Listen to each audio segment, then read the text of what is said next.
We need to quit. We really do. It's expensive. It's bad for our health. It's killing us. I know that, there's all these studies that show that we die 25 years younger than the general population. And I think smoking certainly is one of those factors. I was getting cancerous stridation in my mouth. I had a major heart attack. But I had a small stroke. I do have severe problems with breathing because of it. I have a harder time breathing. Yeah, breathing's kind of nice. I think that could have aggravated some of my mental health issues. I never had a mental health provider ever discuss it. I don't talk to my therapist about that. She never brought it up. No, we've never talked about it. No. They did not give me a lot of help. No. They never have. Would it help if they did? Yes, of course. Ask their patients if they smoke. Well, I like to quit. Every time I see him, I end up walking out of his office and trying to quit, so. My psychiatrist was pretty helpful too. And I'd like to quit after the first of the year, after the holidays are over with. I picked it up when I first became mentally ill and was in the hospital. In the olden days, it was used as a behavior modification program. If you behave, we'll give you a cigarette. And so, the system taught us to smoke, and now I think the system needs to figure out how to support us, not tell us not to smoke, but to support us.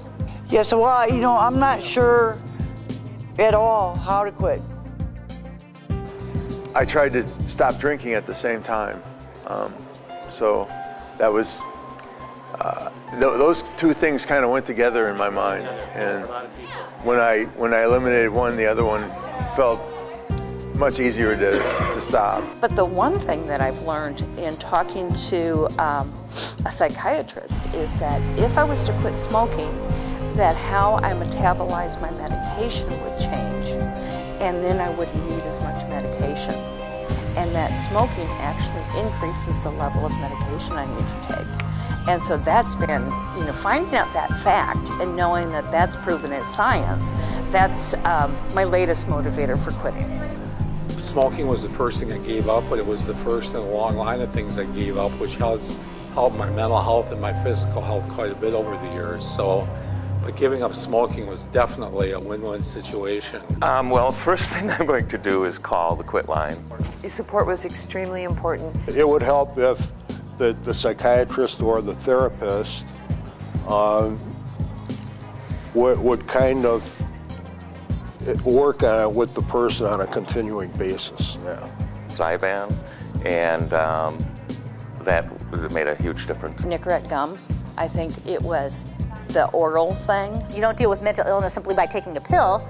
You have to learn coping skills, you have to learn how to deal with issues, you have to learn how to manage things, you have to learn new ways of living. And then helping people come up with their own recovery story instead of saying, well, take the nicotine patch or do this. It's completely, you have to retrain your habits. If we had peer support around no smoking, that would be really helpful. But I do like the information you have here about the different helplines. And support the person, work with them.